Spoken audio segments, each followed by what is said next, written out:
Welcome to your time to relax and melt into the divine unconscious world. And just let yourself relax fully and forget about everything that you feel like you have to do. Because a lot of the times it's not a matter of motivation. It's a matter of letting go of expectations to perform to a certain level. And just look around at nature, at the sky, at the trees.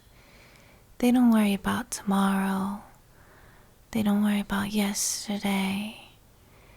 They just take energy from the sunlight. And like it says in the Bible, how Solomon is dressed in all these different beautiful expensive robes, and yet he's not even as elegant as one of the flowers in the meadow, because it's God who dresses the flowers.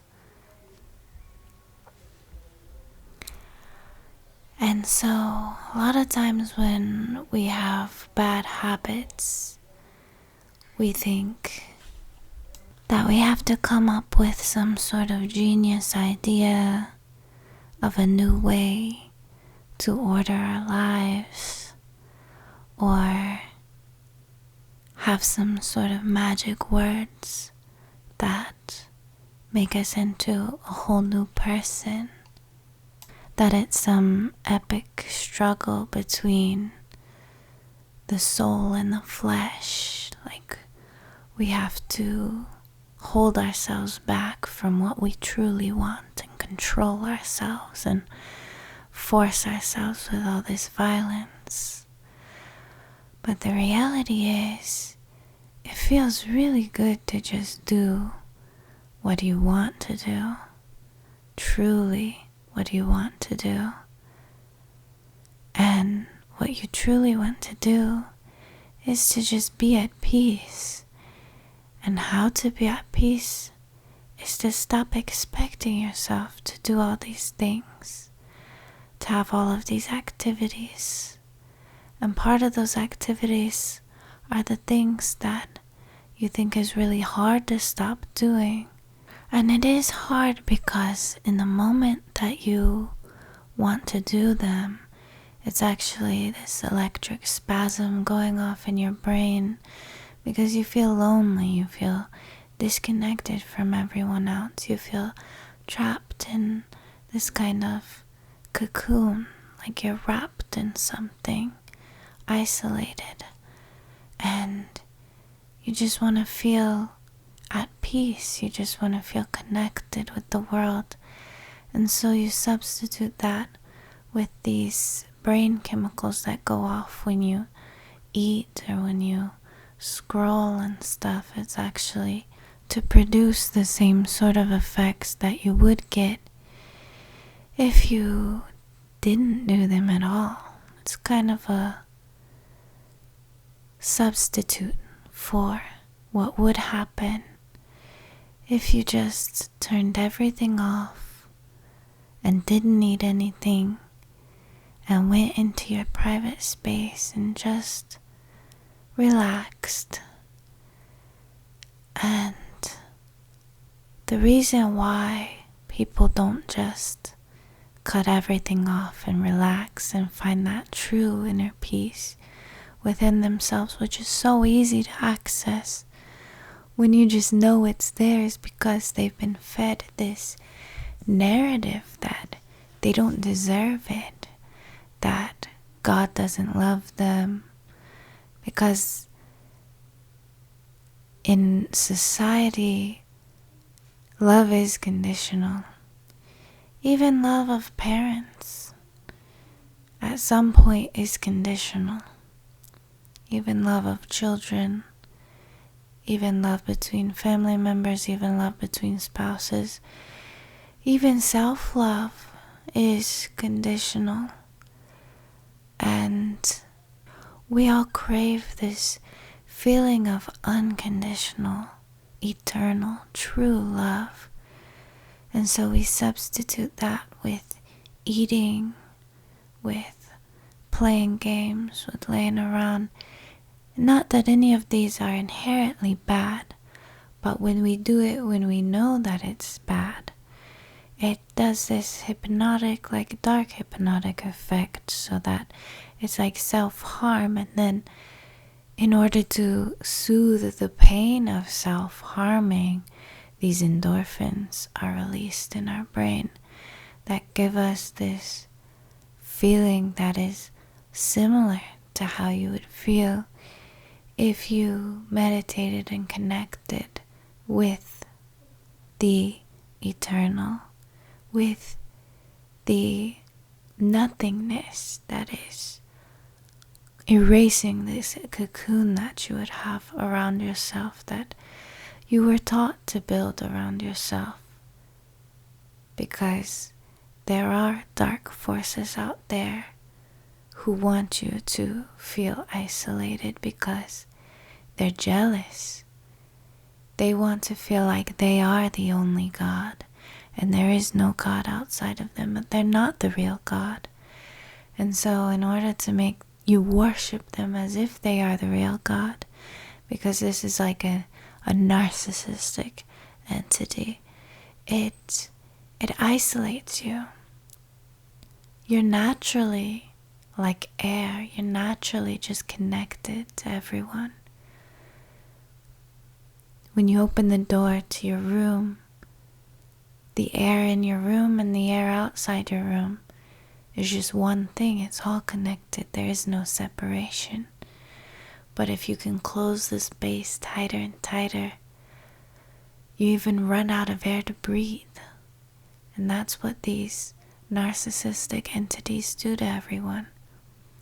They close them off so that they can't even breathe. And, some people literally get addicted to self-asphyxiation because these pleasant chemicals are released in the brain when you are close to death, when you are self-harming, or when there's any sort of harm. It's like pain-killing, natural medication of the body. It's like a little trick. And that's why people have various addictions. They're just clinging to some sort of love and soothing that they have been taught that they can't get, even though their natural state is always receiving comfort from God. They've been tricked, they've been deceived by dark hypnosis to believe that they don't deserve unconditional love, which is their natural state of receiving it all of the time. And when you go back into nature, you remember this. You look at the sun, the sunny sky, the cloudy skies, the little dewdrops on the grass, the flowers, the animals. You see that they're in a state of always receiving this unconditional love from God. Even when they're in danger, there's a sort of connectedness, this lack of isolation. And yet, you also see animals in severe emotional distress. And yet there's something there where even in the emotional distress, there's a lack of judgment. You don't judge the animal when they're mourning their lost family and friends. You don't judge the animal when they're scared of dying. You don't judge the animal when it has to mate, when it's finding a mate, when it's doing silly dances, when it's doing all these rituals to secure a mate. And they'll even mate right out in the open. And do we judge them? No, we don't judge the animals for mating, or for mourning, or for having a good time, or for eating too much, for playing too much, for any of those things. There is no judgment towards the animals, but we judge each other, and most of all we judge ourselves. And this is what creates this cocoon around ourselves. And we judge ourselves for judging too. So the question becomes, how do I stop judging? And how do I just remember that at any time, whenever I want to, I can always connect to my inner peace, to the true divinity, to everyone else. Because everyone else is together with us, except for certain people who are not connected to this void, to this lovely nothingness. There's some select people now. I learned my hypnosis method from this Japanese hypnotherapist who would put his clients into a trance and then ask them to ask their heart various questions. Is this method where before every question they ask heart, and first they would go about removing any interferences between themselves and their heart. So they would ask heart, are there any interferences between you and me? And the heart would say yes. And they would ask heart, who is interfering between our connection? And the answer would just pop into their mind, like their own voice even, and it would say, your mother. And so they would say, heart, can you please get rid of my mother's interference? And it would say yes. And then they would check again, heart, are there any more interferences? Yes. Heart, who is interfering now? Your father. Heart, can you please get rid of my father's interference? Yes. Heart, are there any more interferences now? No. Heart, is the connection clear? Can I ask you anything? Yes. And then he would get his clients to ask their heart about the reasons behind different symptoms that they were having, and they would come back with brilliant answers and sometimes very cryptic answers. And one pattern he kept noticing is when clients would ask about the nature of evil in human society, they kept coming back with this word dominators, and it came about from various people, the same answers. He would ask, how many dominators exist in the human population? And everyone who asked their heart would come back with about 20%. So 20% of people are what they call dominators. And these dominators are just, it's in their nature to disconnect people from each other, disconnect people from this sweet nothingness, this void that brings them inner peace, that connects everyone with each other like air. And because people are disconnected, they are triggered by loneliness. And because of this loneliness, they have to self-soothe. And these chemicals go off in their brain, these endorphins and such. And this is where addictions come from. And how the dominators get people to feel lonely, feel disconnected, feel isolated is they literally do violence in their minds. They imagine the person that they want to affect, and then they do different acts of torture and violence against them. And when he would put people into a trance, he would also go into a trance and see what their abusers had been doing to them. And this is quite common. actually. It's 1 out of 5 people are doing this in their minds because they like to establish control. They like to establish themselves as the substitute God in people's lives, the substitute standard of judgment. And so when we judge ourselves for doing these things, getting into bad habits, having addictions, making the wrong moves, not being as productive as we want to be, the irony here is that we are judging ourselves for the very sins that are created by the dominators themselves. This is their whole system. And so the moment that you stop bashing yourself, judging yourself for not being perfect, is the moment that you can escape that system, is the moment that it becomes quite easy to, instead of occupying yourself with various methods of self-soothing or various ways of criticizing yourself for having wasted your time so much and not being as productive as you want to be.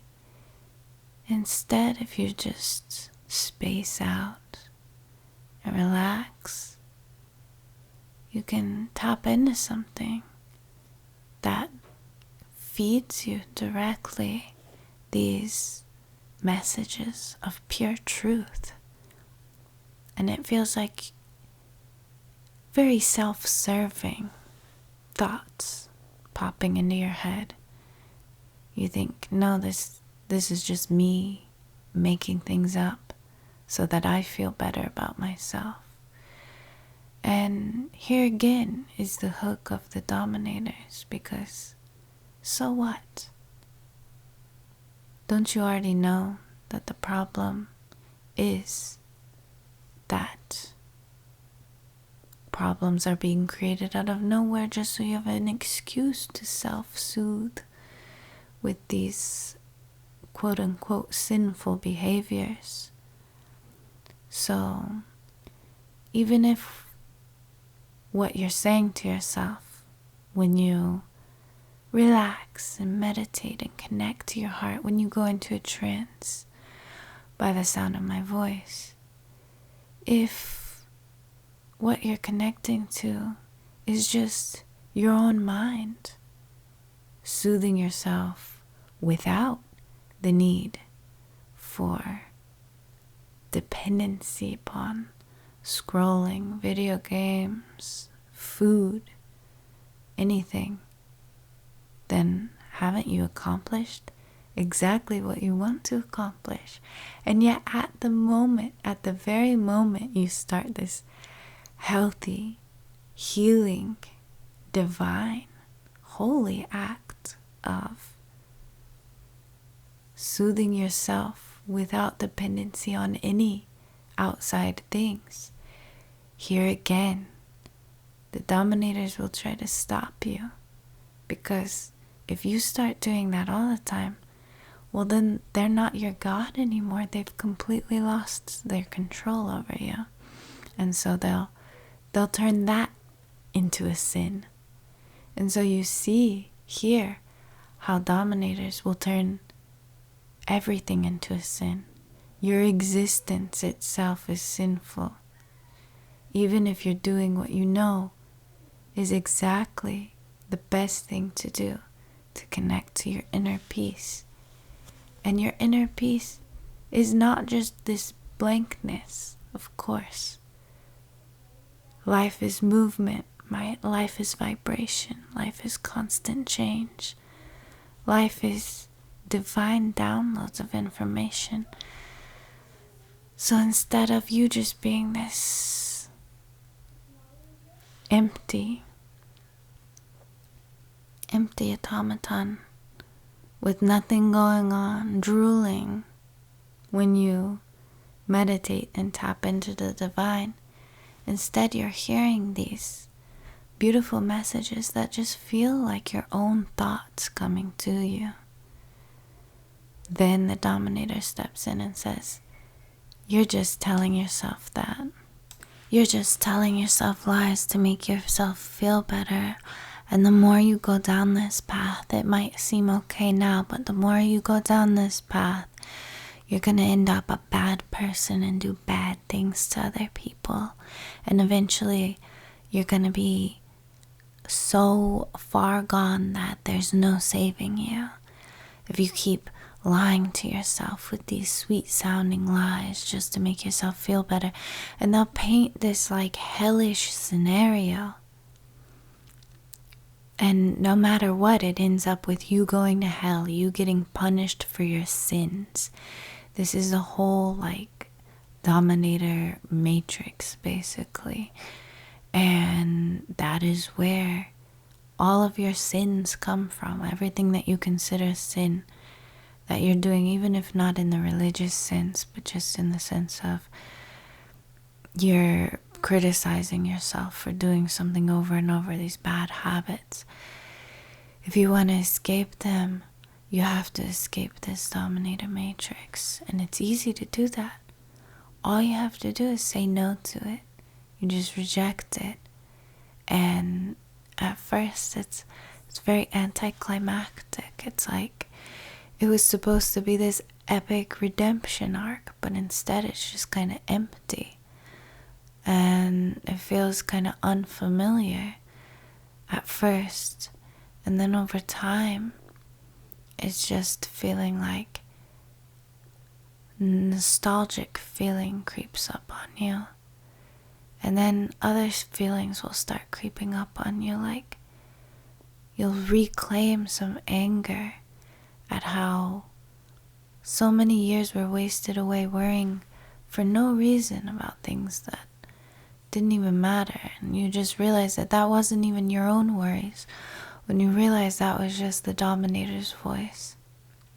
It was just this trickster using any sort of language program it can to get you back in the mindset of you being sinful and you needing punishment. The more you realize how your life has been dictated by this petty God in your mind demanding worship, you'll get angry at it, at having wasted so many years of your life. And then eventually, beyond the anger, it's kind of funny. And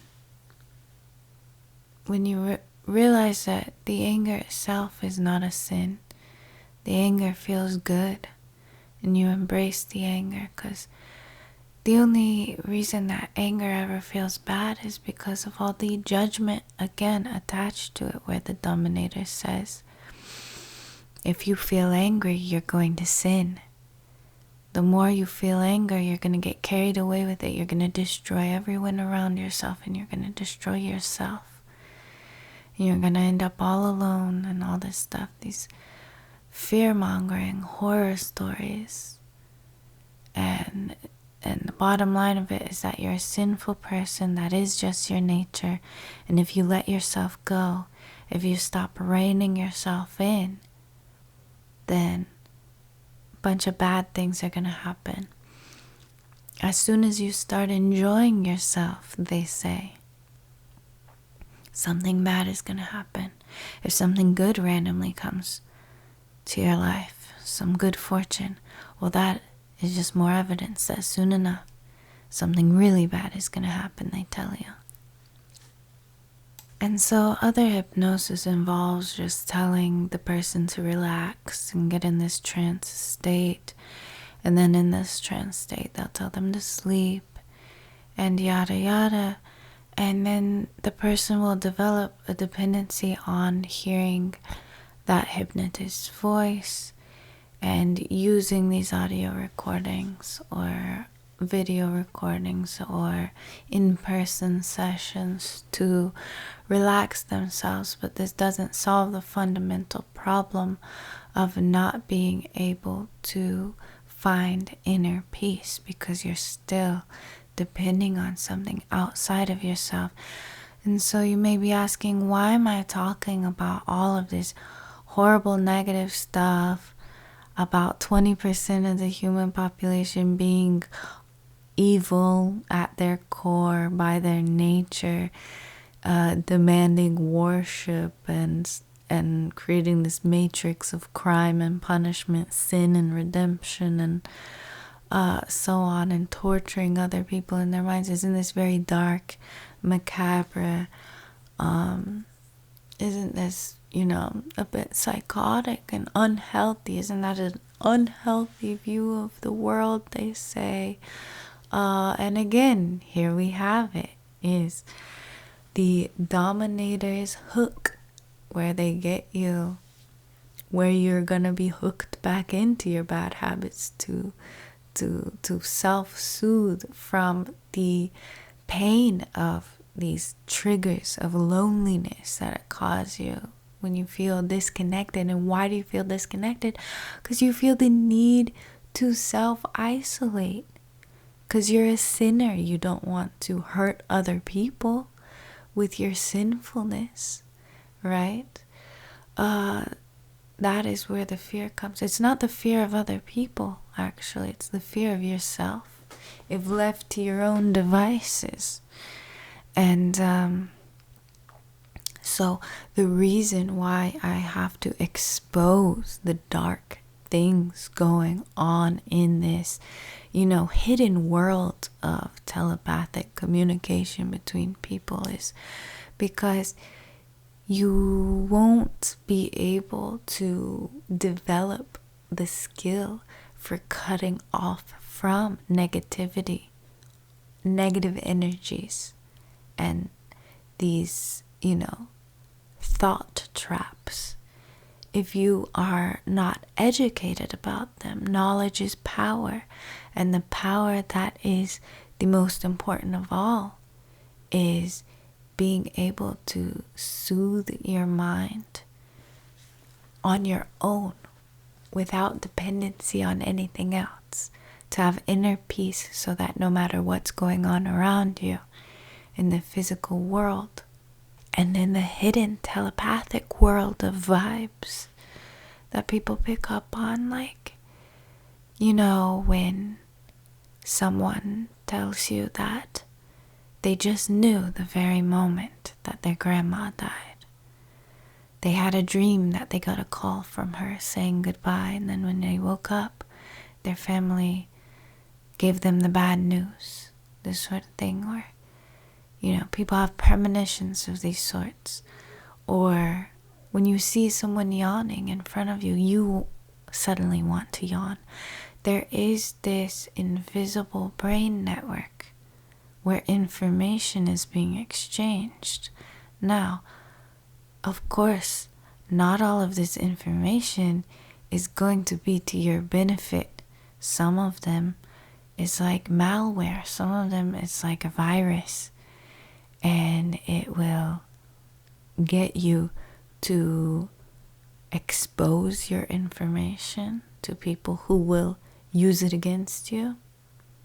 They can basically hack into you. They can basically take control of your mind and get you to be like an animal that has a parasitic infection that infects the mind, and the parasite takes control of them. If you're aware of this, just the awareness of it is the power to protect yourself from it. You will naturally start to break down this cocoon of self-isolation because you no longer fear your own sins. You realize that fundamentally you are not a sinful person. You have no ill intentions on anyone or yourself.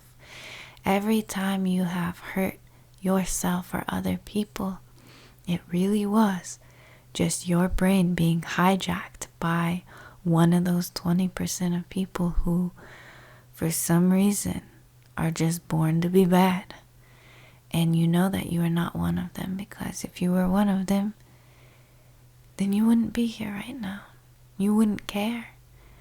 And your whole primary focus would be on setting yourself up as a god in other people's minds, doing violence upon them in your mind. And you know that that is not something you do. So you can be rest assured that you are not a dominator. Now, it does all seem very dark and negative to say this, but it is with the purpose of eliminating this negativity, of taking it and removing yourself from it, externalizing it, and being able to distinguish between what your real thoughts are and what you've just picked up from your surroundings, because your brain is like a radio. It doesn't just generate thoughts from your body. It picks up thoughts from the air, from the ether. And not all of these thoughts are good. Actually, the strongest transmissions out there are the evil ones. That is why we live in a society, they say. A society where a lot of weird stuff is going on. It has to come from somewhere. And people say people are made evil by society. But how could society be made evil in the first place? If not for some of its members just being born to be evil, just being fundamentally evil and poisoning it. They say the one rotten apple is the one that ruins the whole barrel. Well, that's basically what's going on here. You have rotten apples. And that's why society is bad. Those other apples should be good. But they get superficially covered with the rottenness of the fundamentally rotten apples.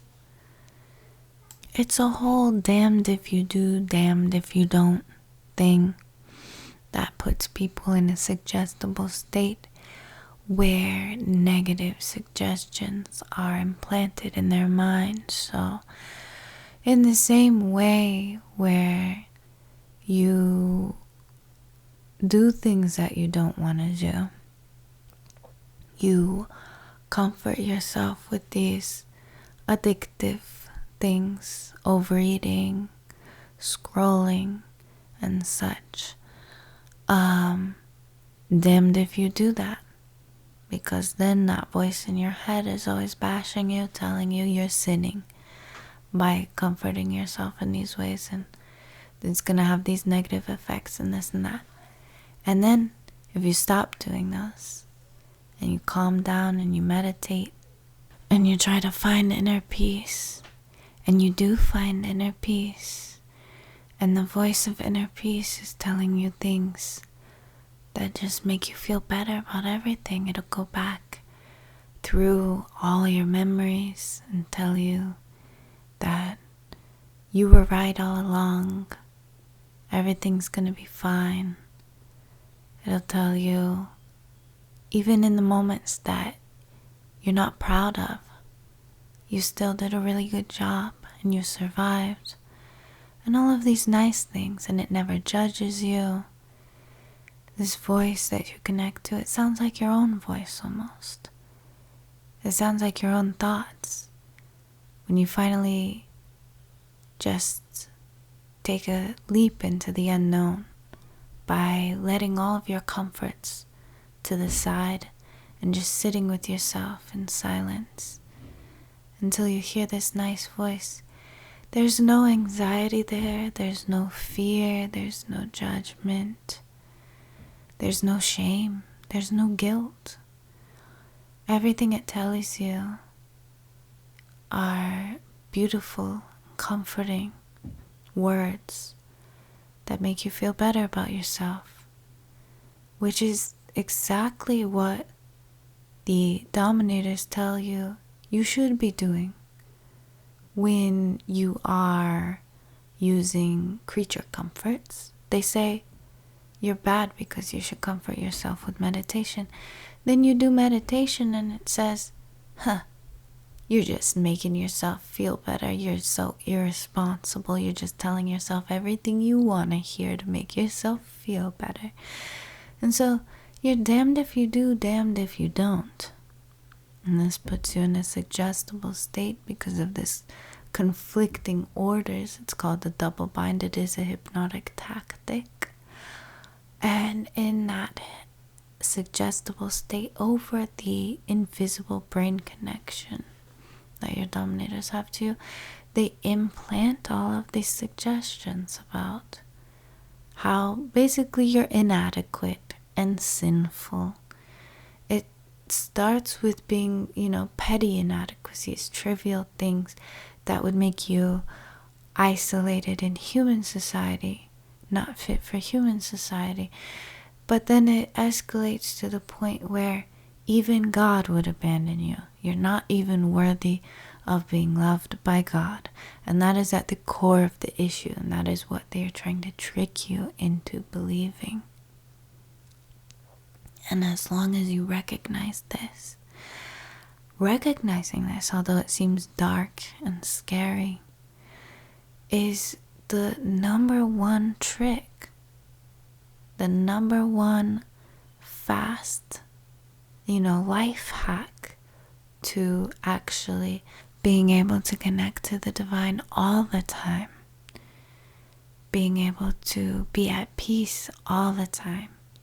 And even if random things happen in life that disturb you and you have normal, human reaction to them, emotional reactions to them, and you're not a robot, you're still a human being, you're not judging yourself for having your reactions to anything. You can observe your reactions with the same loving kindness, the same lack of guilt or shame or any kind of sinful feeling, because you just pick up this habit of always connecting to that kind voice that sounds like your voice in your mind that has hitherto been drowned out by the broadcast of these impish, petty, jealous, envious dominators. And that's when things start to get interesting, because you're going to start to want to talk to it all the time and ask it, heart, what should I do right now? Asking your heart, just like the Japanese hypnotist's method, when he puts people in a trance and has them ask their heart will tell them sometimes mundane things, sometimes surprising things, but always things for their own benefit. And in all of his research on this, in all of his thousands of clients that he's had over the decades, not even one single time has anyone's heart ever criticized them, chastised them, humiliated them, or shown any sort of negative judgment against them at all. And when you start asking your heart and getting used to this treatment, then you'll say, heart, what should I do for myself right now? And it'll say, time to exercise. And then, unlike before, when you would think to yourself, I should really exercise. Oh, if I don't exercise now, I'm not sticking to my promise to myself. I'm not doing what I said I would. I'm just gonna keep getting fatter and fatter. I'm more out of shape. It's gonna cause health problems. I'm gonna be looking like trash. And I wanna exercise, but I can't because I just feel so heavy and I don't wanna do it right now. Maybe I'll do it later. What's the use even if I start it now? I'm gonna wimp out in 5 minutes anyway. What's the point? I'm gonna give up on it tomorrow. And all of these negative thoughts that you thought were your own. You thought they were your thoughts. The more you connect with your heart, you realize that didn't come from you at all. None of them. All of that negativity was something that your radio brain picked up on in the air, in the ether, and you just didn't have any protection from. If you block that out, you're left with this kind voice. And when it says, time to exercise, for some reason, you just feel like, yeah, I can do this now. Why not? Yeah, this seems fun. And there's no punishment. There's no series of bashing to go along with it before you even get started. And then when you start exercising and it feels really good, even when you're pushing yourself harder, you just take the perfectly timed breaks, and when it's done, you just know that it's done. And instead of bashing yourself for not going even harder, you can simply tell yourself, that was good today, job well done. And you can ask your heart, what should I do now? And it'll say, time to eat. And then you'll say, heart, what should I eat right now? And it'll tell you, chicken and rice and a smoothie. And then you go, and without questioning it, it'll just feel right. You'll just do those things. Because unlike when the dominators tell you to do something and you think it's your voice, and every time you hear a command to do something, this impulse, like, I feel like I should do something, I have to do something, but, and then negative reason. You thought it was your own excuses weighing you down, your excuses because you don't want to do anything right. You realize your excuses weren't even yours. It was yet again something that came from the outside, something that you picked up on, absorbing the negative energy from people who put it out on purpose, just to control you, just to make you feel like you can't trust your own standard of judgment, that you have to rely on someone else's outside standard of judgment to order your life, as if you aren't a divine spark who always has this unconditional love inside of you, this never-ending, this always available connection to an infinite God who loves you, who will always love you no matter what you do. They convince you that that doesn't exist, that you have to follow certain rules. They make whole religions based on this. Whole religions based on taking this unconditional love and making it conditional and convincing you that you need to go through external channels to get to it, when it was inside you the whole time. It's always inside you, and it always loves you, and it'll never abandon you. Even if everyone in the world abandons you, it'll never abandon you. And all you have to do to connect to it is have the will to do so. And all you have to do to disconnect from the people who would separate you from this all-loving entity that is always inside you, all you have to do to block them off, to protect yourself from them, is to have the will to do so. People come up with different tips, techniques, tricks. None of them really work, because they only work insofar as you believing in them working. And you can skip all of that by just believing in yourself and having the will to disconnect from everything bad and connect to everything good. To believe that you are worthy of doing so just because you exist. In the Bible, God tells Moses that when people ask him where he heard these messages that God was giving him, that they come from I am who am, or I am that am. Just because you exist, you are worthy. Just because you exist. And they also say in the Bible, don't you know that you are God's? Don't you know that the kingdom of God is inside of you?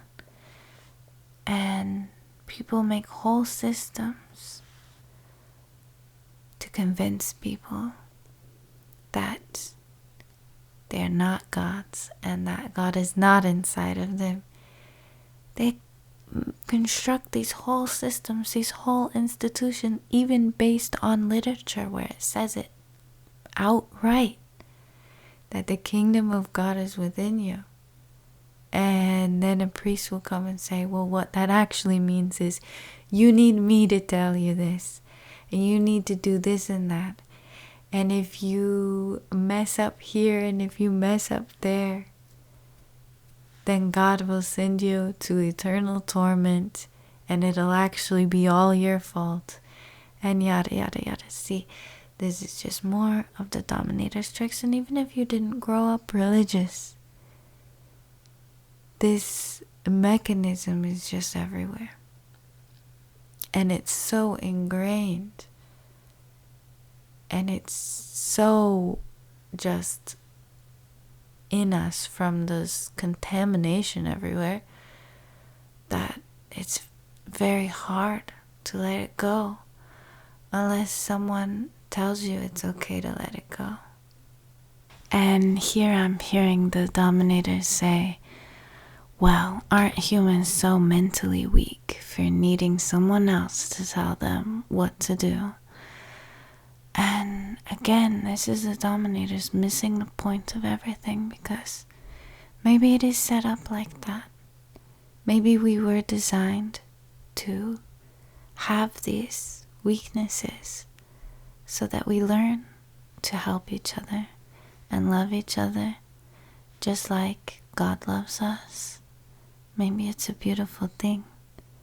Maybe even the dominators with all of their trickery are also a beautiful thing if you think about it, because if they weren't here, then there wouldn't be this epic kind of anime battle that teaches us how fun it is to fight and come out on top and still learn the difference between good and evil, right and wrong,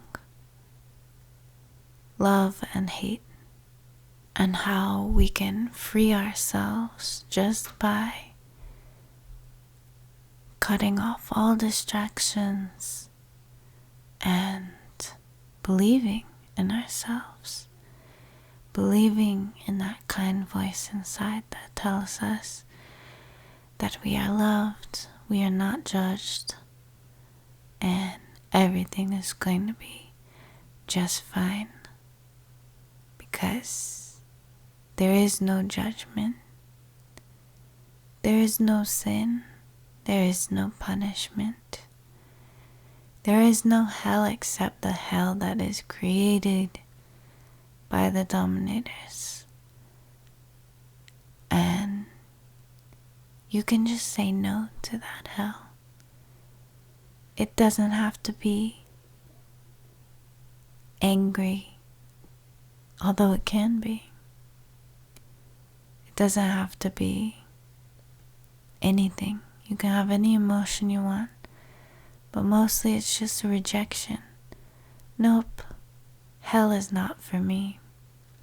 I am for just chilling in the void with my chill, voidy co-patriots, and we are just going to vibe until the end of time.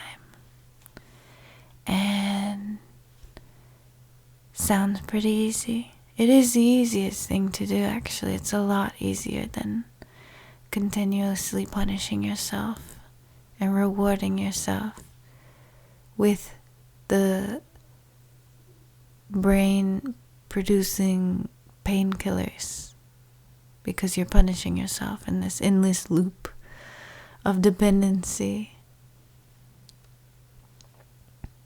and shame and self-disgust and self-destruction.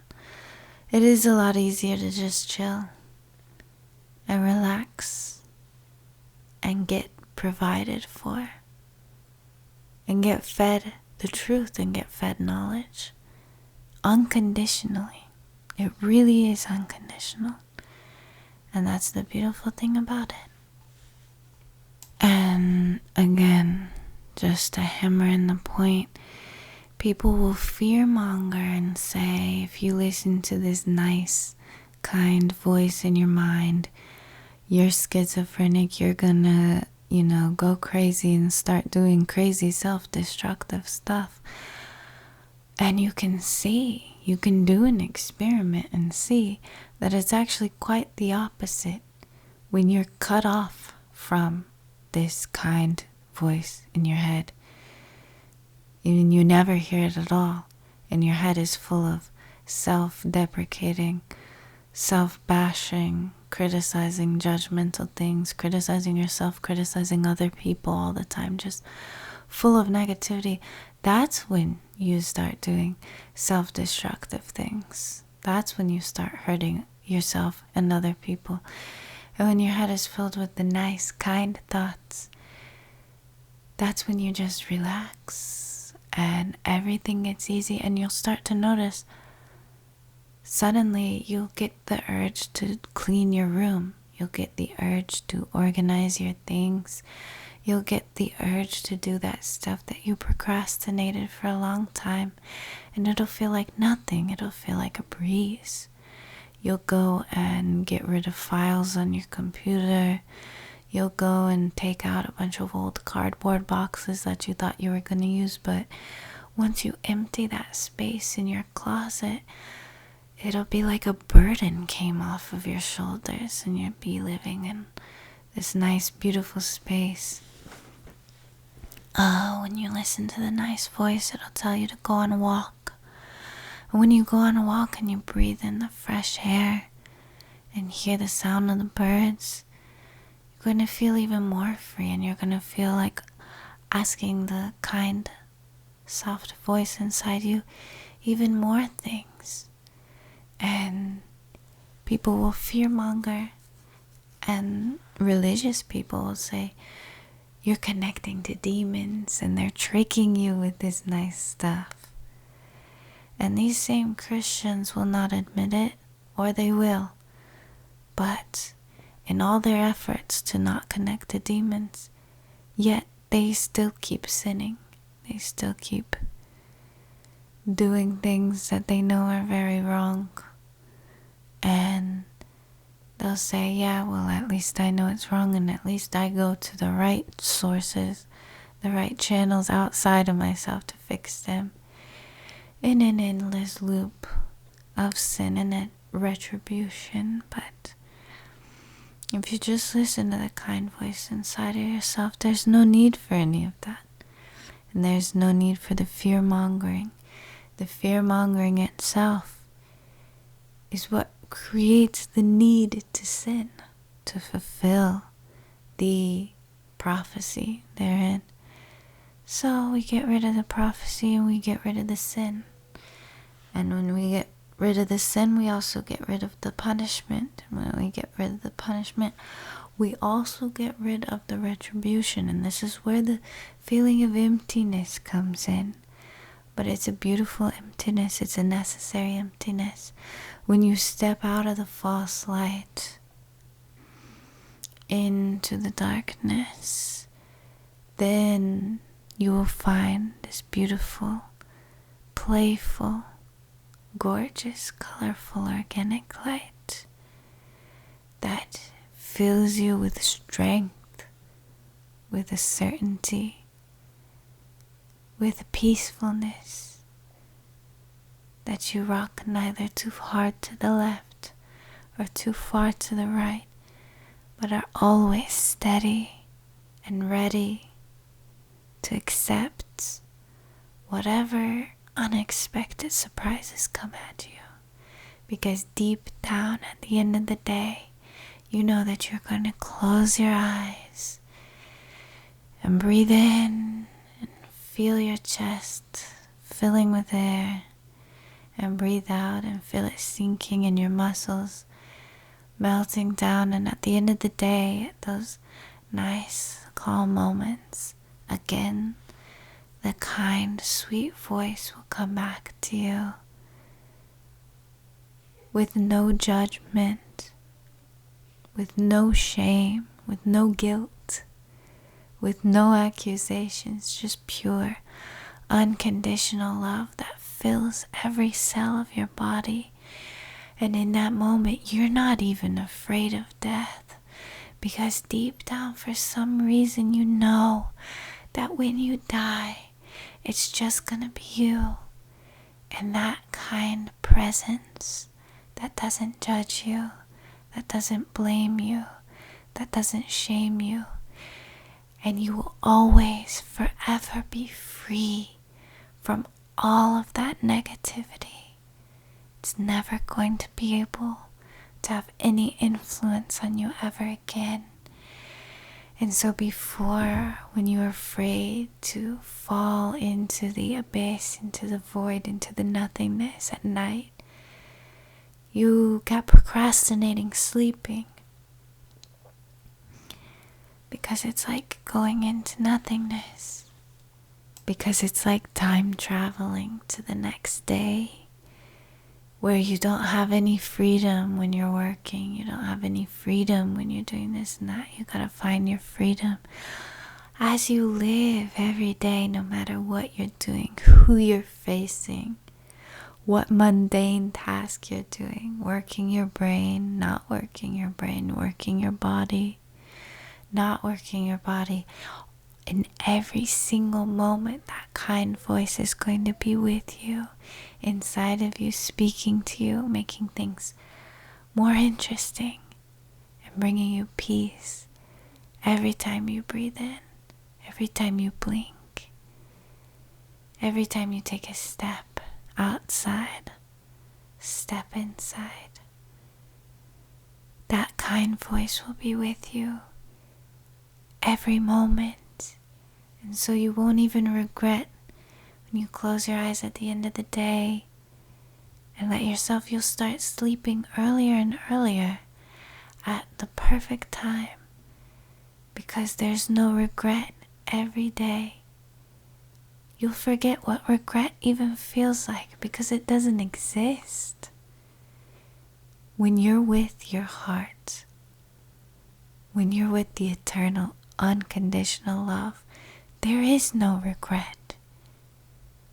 There is no enslavement. There's no imprisonment. There's only freedom. Because what is freedom if not freedom from the negativity that not only fills the working hours, but especially the recreation? Because of this endless bashing of damned if you do, damned if you don't. Damned if you work, damned if you try to relax. In any way you can, in every way that they've taught you you should. They say, hey, look at these toys. Look at these candies. Don't you love them? And as soon as you start to enjoy them, they say you're doing something bad. And to soothe yourself from that shame, you indulge in even more in this endless loop until someone tells you it's okay. You have everything you need already inside of you. You have the divine spark. You can always tap into the unconditional love, because you are. You are it. It fills you.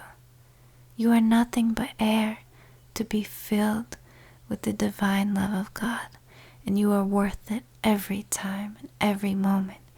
And when you lay down to sleep, you're just cuddled completely swaddled in the same warm, tingly feeling of being a baby in his mother's arms. And as you sleep, your dreams will heal you as you become closer and closer friends with your unconscious, with the void, and with the love that fills the void forever.